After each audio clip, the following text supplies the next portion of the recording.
很多人把它当山野路旁的野草，却不知它是感冒、咳嗽、风疹、便血的良药。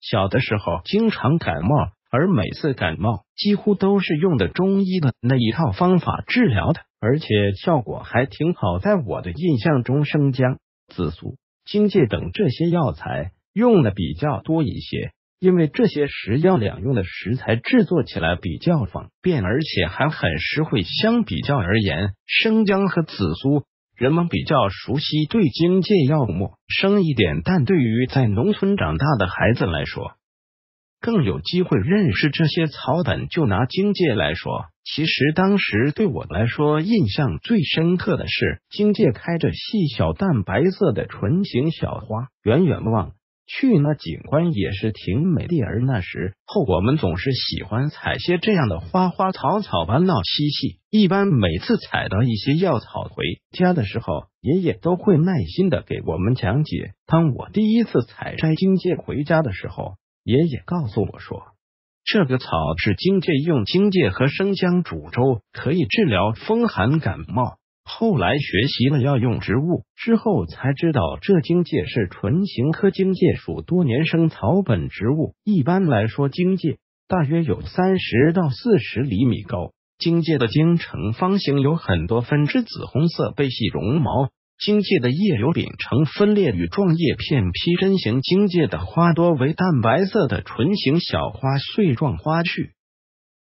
花穗长1寸多，花轮生在花轴上。荆芥这种植物多生于山野、路旁、田边。一般来说，荆芥要用全草，夏秋季采收晒干备用。在中医看来，荆芥味辛微苦，性微温归肺。干荆具有解表、散风、透疹、消疮、止血等作用，适用于感冒、发热、头痛、莫痒、咳嗽、咽喉肿痛、麻疹、头发不畅、风疹、臃肿、疮疥等症。如果将荆芥炒炭，作用就又不一样了。荆芥炭具有理血止血的作用，适用于女血、吐血、便血、崩漏、产后血孕等症。荆芥这个药生用和炒炭之后的作用完全不一样。生用的主要功效是祛风解表，而炒炭则具有理血止血的作用。除了生用和炒炭作用不一样外，不同的搭配药效也各不相同。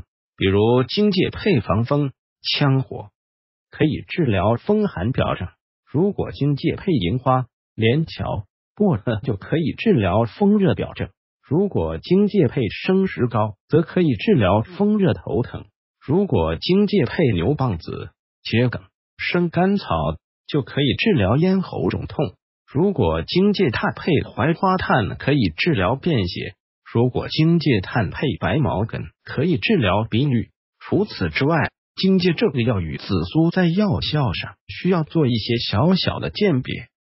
荆芥与紫苏都能发汗解表，但紫苏散寒的作用，降偏入气分，又能理气宽中，而荆芥祛风的作用胜偏入血分，炒炭又能止血。所以很多中医临床家在临症用药时，常在理气方中选紫苏，而在理血剂当中多用荆芥。大自然就是这么神奇。原本荆芥不过是山野路旁一个并不怎么引人注目的小角色，但在中医人士的手里，